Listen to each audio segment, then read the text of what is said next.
You're watching CTSA, television that inspires. Real adventure.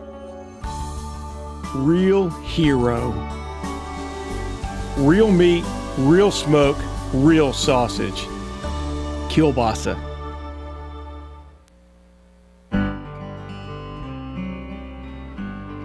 If you're looking for a Christ-centered environment to further your education, you'll find it at the Mexican American Catholic College. Mock offers bilingual theological education and ministry formation with an emphasis on Hispanic pastoral ministry. Earn your BA or MA in pastoral ministry or take advantage of the many continuing education courses and language studies we offer. At Mock, you will find affordable tuition and bilingual professors who care about your academic success and spiritual formation. Nuestra promesa, educate, empower, encourage, evangelize.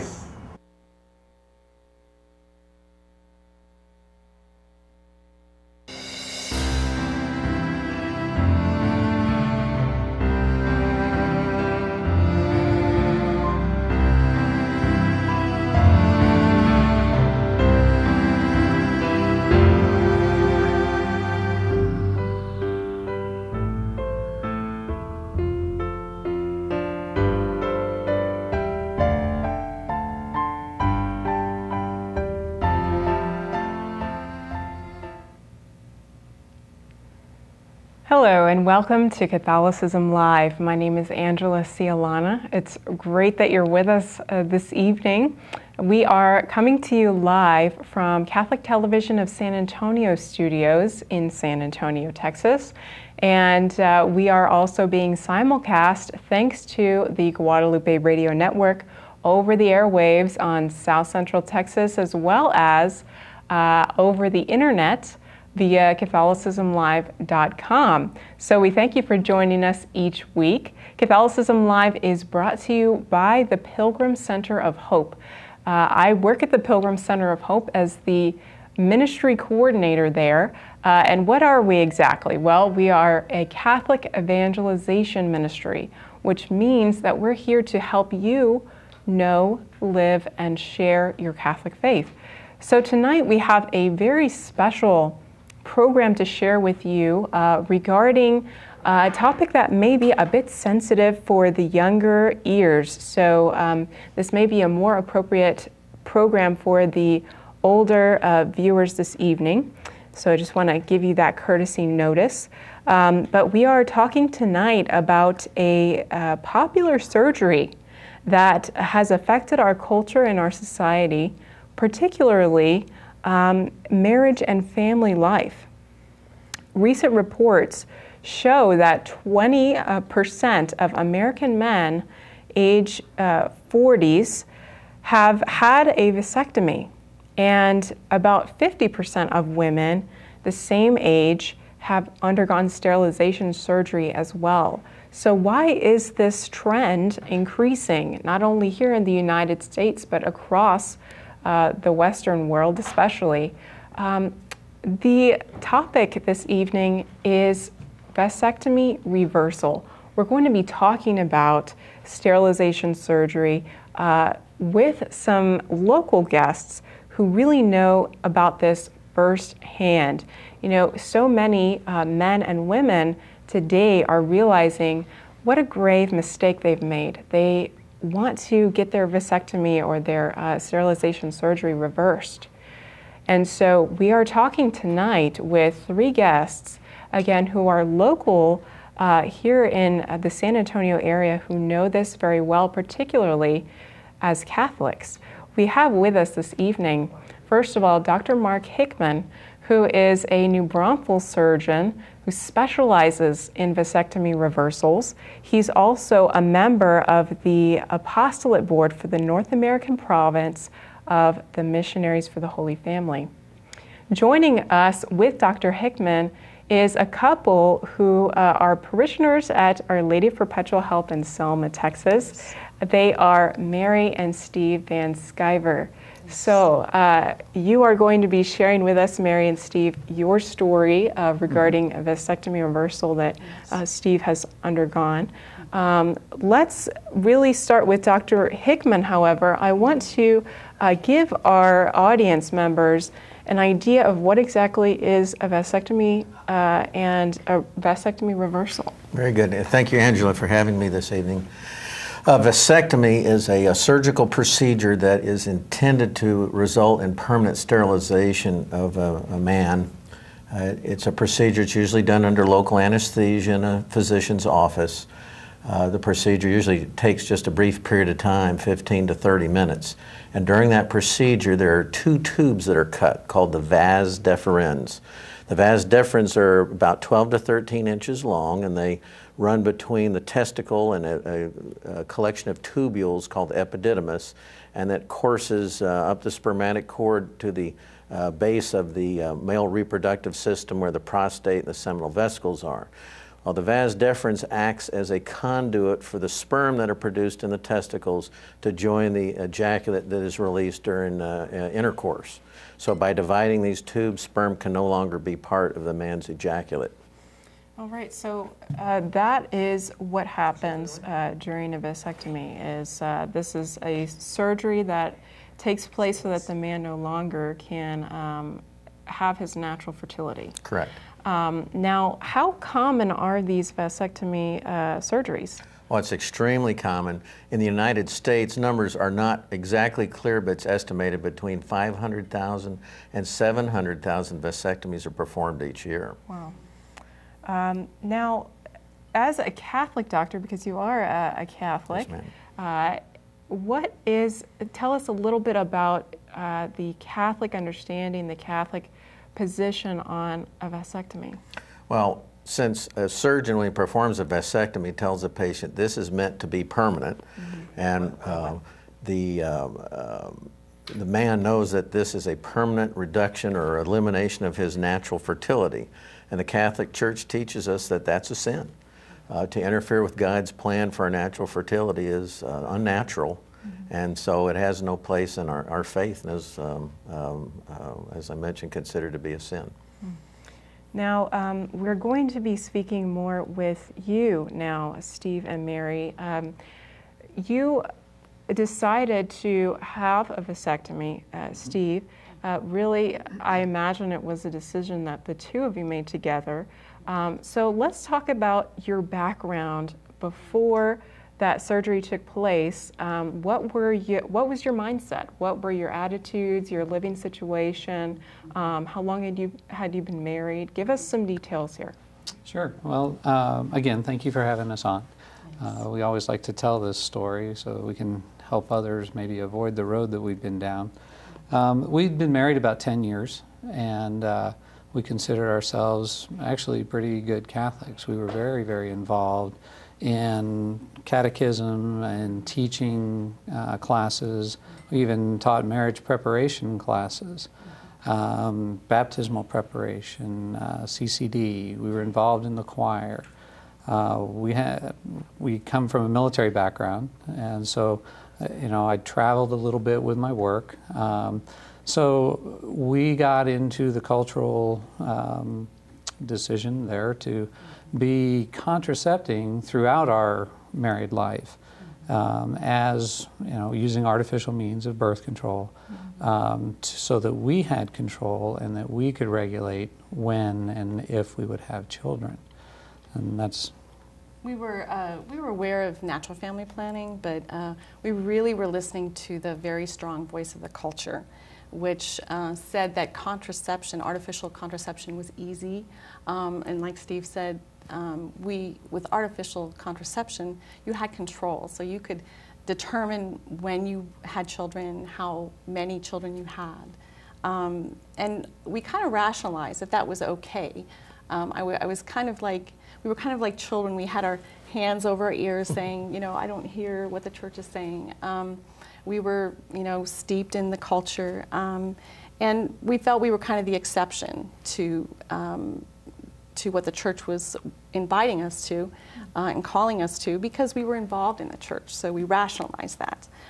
Sadly, what happens when you contracept like that, when you're turning away from God, is that you leave God out of your union. So we were focused in on ourselves. God was not in our union. We didn't pray about this decision. And so our marriage was kind of self-centered. We were more centered on our license just for our passions.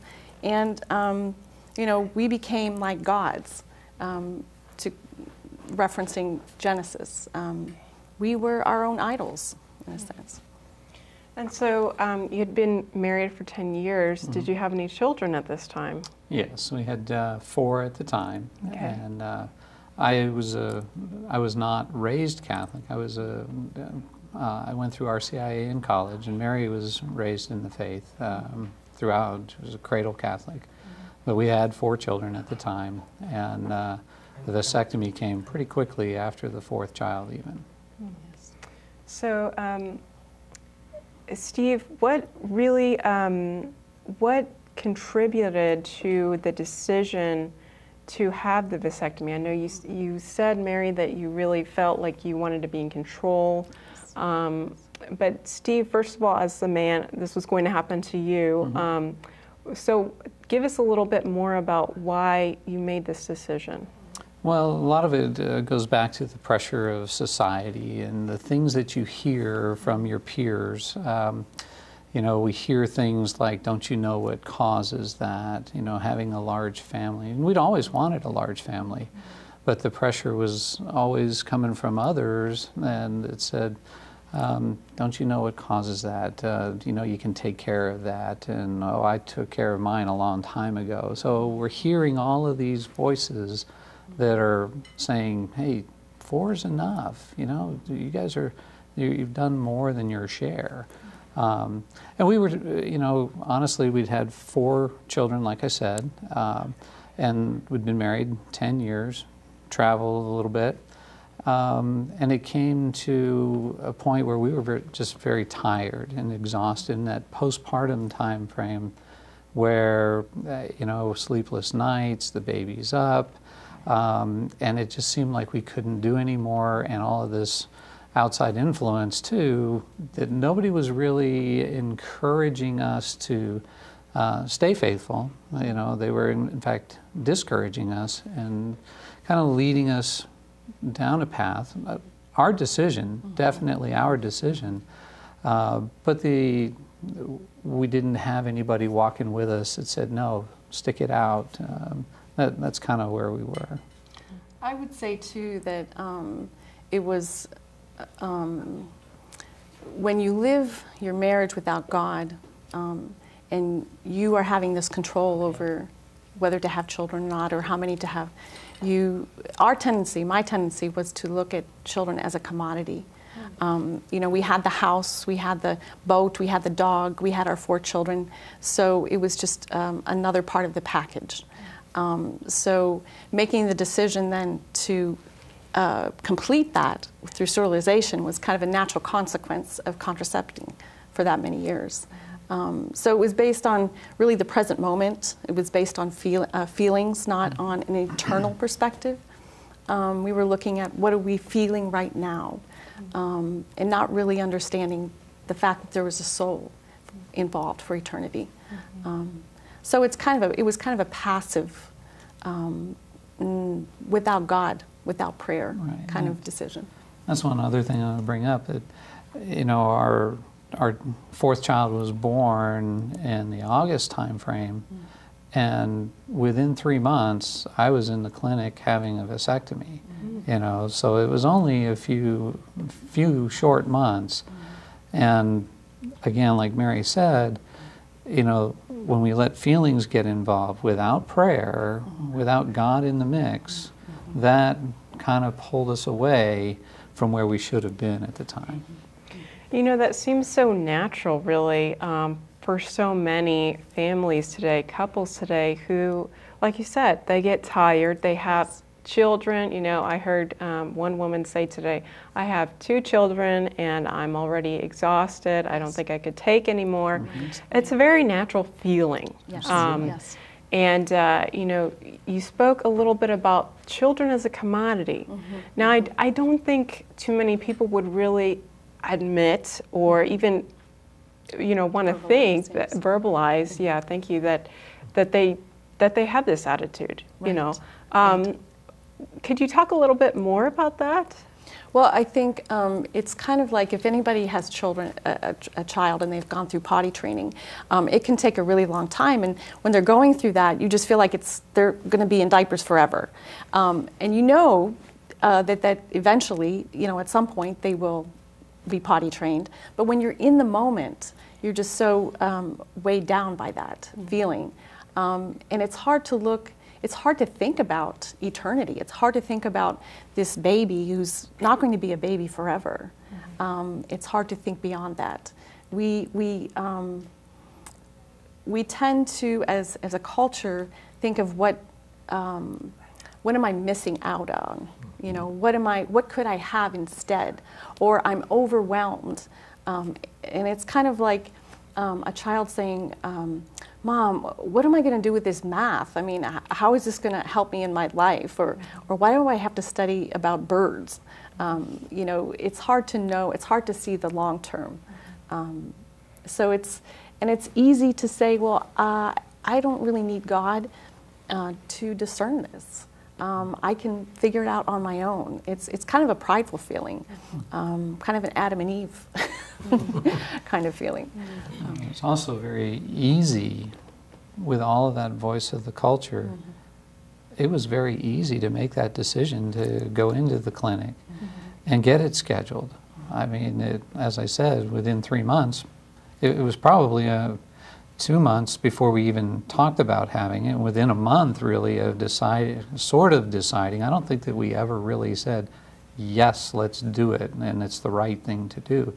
We just kind of went with it, and it was like a runaway freight train into the clinic, and boom, it was done, you know. You know, one thing that I want to touch on is when Mary spoke about making this decision without prayer. And I think, you know, a lot of us like to think of ourselves as, you know, good Christians. We go to church, you know, especially if we're involved, you know, with the church as you were. And, you know, speak a little bit about what you see now looking back in retrospect. Do you think, or how do you think that could have changed? Why do you think that you were living in your marriage, making decisions without prayer? What was it that, I mean, in other words, could our church have done something for you to have encouraged that more? Or, you know, is this something that was just a matter of circumstance? Speak a little bit about that. Well, I think part of it is we as a couple did not necessarily surround ourselves with the best role models of friends and that sort of thing. They're great friends. Don't take that wrong. They're great friends.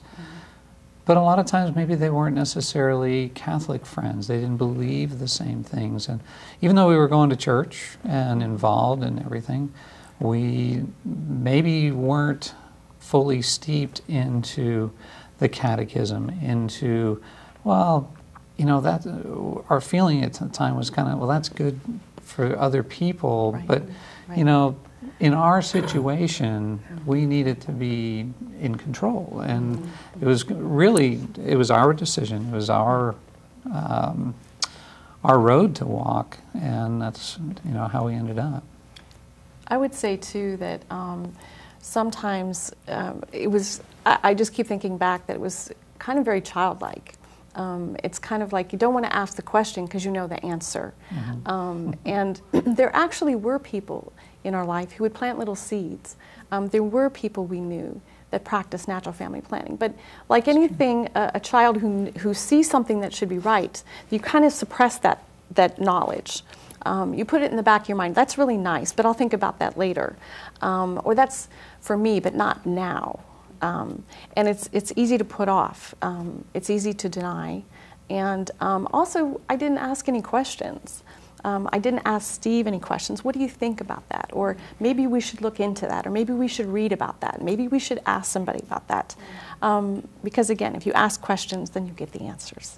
And maybe that was an answer we didn't want to hear. Because when you do something like contraception, it's an easy thing. It's something that it's in the moment. When you embrace the life of the church, you're doing the work of God. And you're doing hard things, not impossible things, because with God, all things are possible. And what we forget sometimes is when we do the work of God, there's so much grace. But that's a part I didn't want to embrace because I was selfish.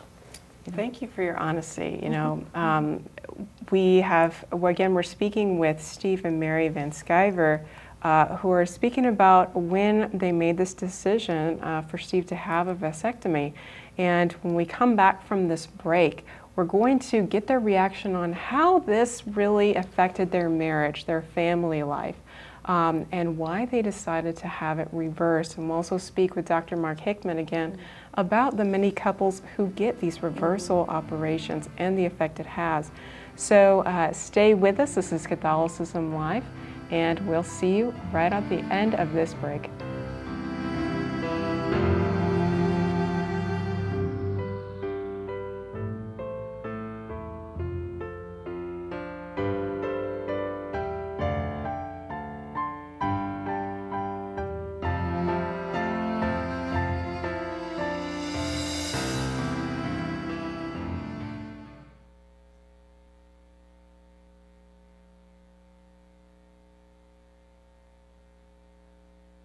The devil never sleeps. The ideal of the gospel of Jesus Christ and the ideal of our community is very much counter-cultural.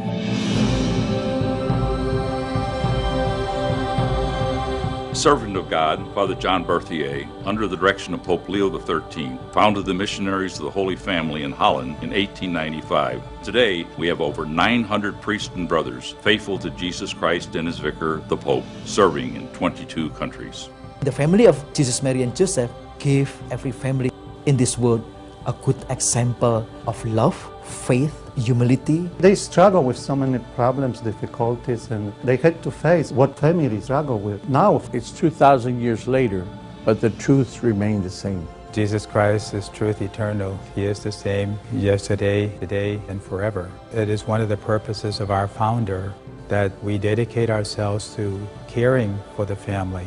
The family is the building block of society. Blessed John Paul II made it clear that the future of the world and the church passes through the family.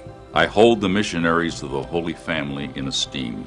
We spread the gospel. We also have vocation work. It's dealing with people. It's a happy day every day for me. The world needs men, strong and firm in their manhood, who are willing to give their lives for the church. Men who will be guardians and shepherds of souls. The world needs you. Answer the call and don't hesitate and don't get distracted by our society. When you have good relationship with God, your life goes well. Contact us to get a free copy of our Holy Family Prayer Book, which has an imprimatur by Bishop Robert J. Herman. We not only minister to the local family, but I think we're ministering to the family of the world.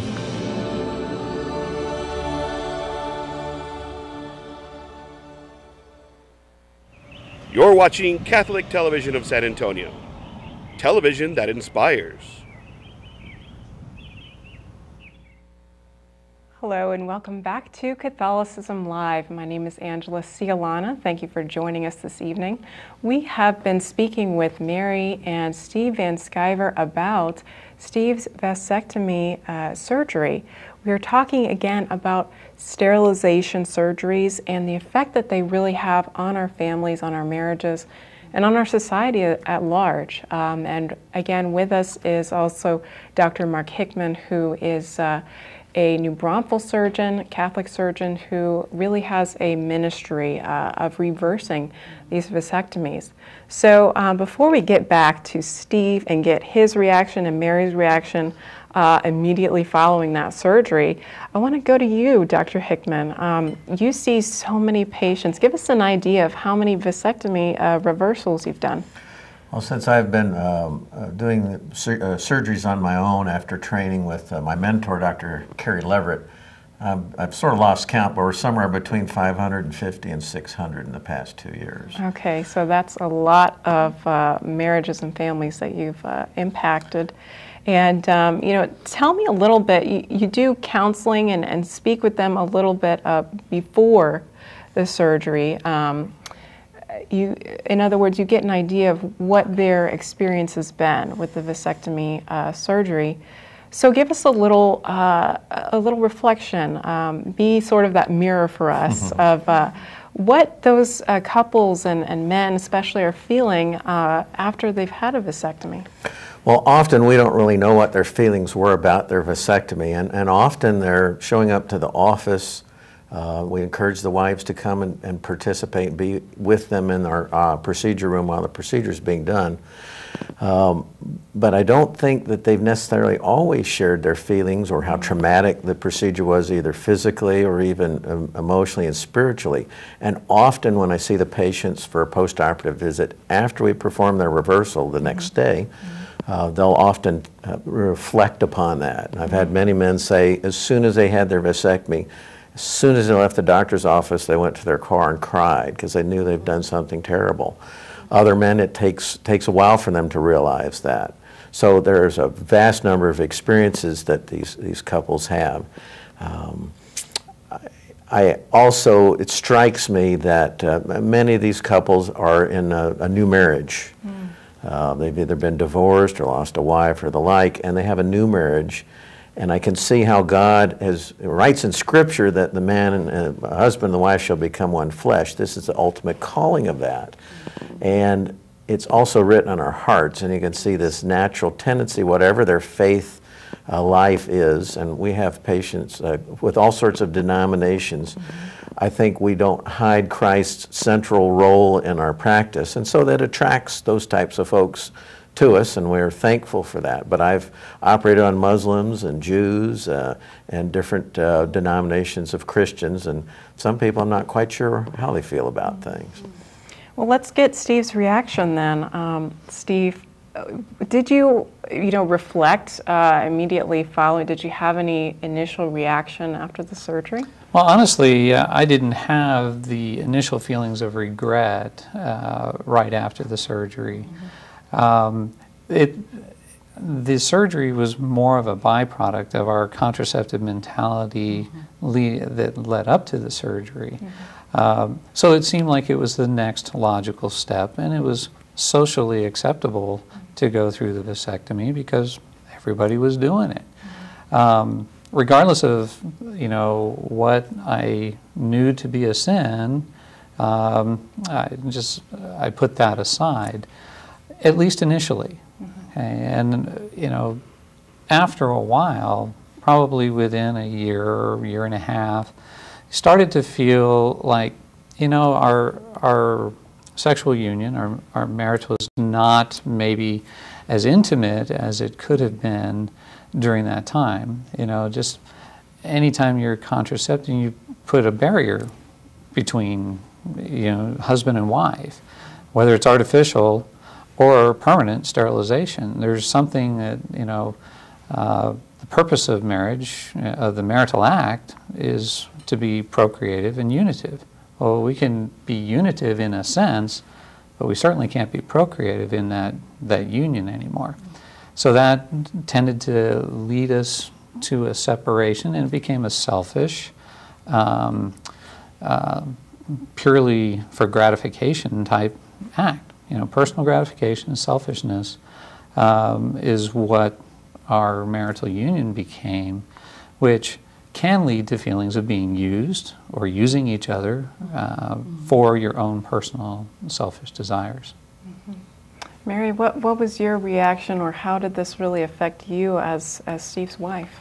I would say pretty much the same thing. At the time of the vasectomy, our youngest of the four was about 3 months or 4 months.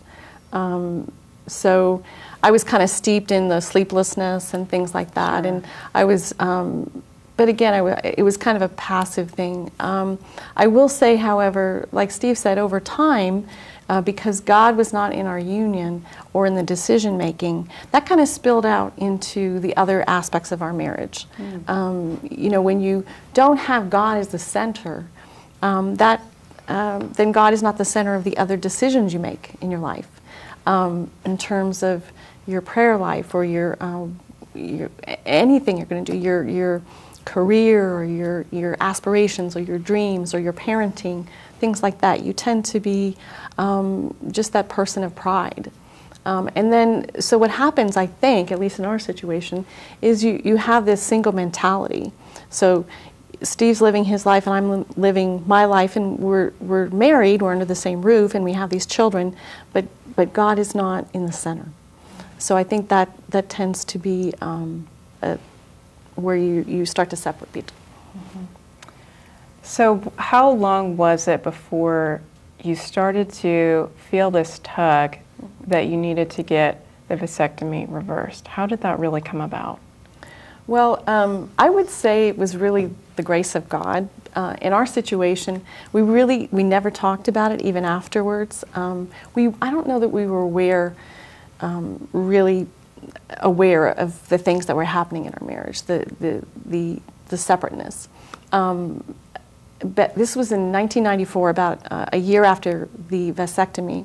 I went to a Marian conference here in San Antonio, and I went by myself. Steve stayed at home with the kids, and the theme of the conference was Mary's yes to God. And I was by myself. I was sitting in the back of the municipal auditorium, and there was a lot of discussion about obedience, about Mary's obedience to God. And it was an obedience out of love and trust to her father. And that really hit home to me. I was all ears, because I was in the middle of trying to get my children to be obedient. And I knew it was a struggle. So that really hit home. And then a speaker got up and she said that she had a speech prepared, but that she was going to change it. She felt called to change it, and instead speak about a sterilization that she had done to her, to herself, or had done, and she had regret about that. And her message was to anyone in the audience, if she could speak to anyone in the audience, to really reconsider and be open to life. Well, at that moment, I think everything came together. All of a sudden, all the blinders were off. Everything was open to me. And I got out of my seat, I jumped out of my seat, and I ran to the basement of the municipal auditorium where there were priests hearing confessions. I don't recall even having a thought like, maybe I should. It was just an instantaneous, it was just the grace of God. And so I had this most beautiful confession with this good holy priest. Thank God for our priests. God bless them. And it was just a very long, beautiful confession. And at the end, after absolution, he encouraged me to go home and speak to my husband about a reversal. So I was kind of numb. I wasn't. I was in awe. I was a little fearful. I was amazed. There was a lot of expectation. It was a very just a very God moment. So I'm on my way home, wonder what Steve is going to say. And what did Steve say? And of course, when Mary came in, all this while over the year since the reversal, I'd been driving down Interstate 35 and Interstate 10, and maybe you've seen them, but there were these billboards up that said, 1-800, call us, we got microsurgical vasectomy reversals. And it's like, I would see them every time I turn around. And I don't know that they're still there or that they were ever there, but I think the Holy Spirit was trying to talk to me. So all these times I'm seeing these billboards, and I'm thinking to myself, is that I should maybe talk to Mary about that. So when she came in and said, we need to talk, I was like, okay. And so we talked, and this time with prayer, we discerned and came to the decision that we should seek a reversal. not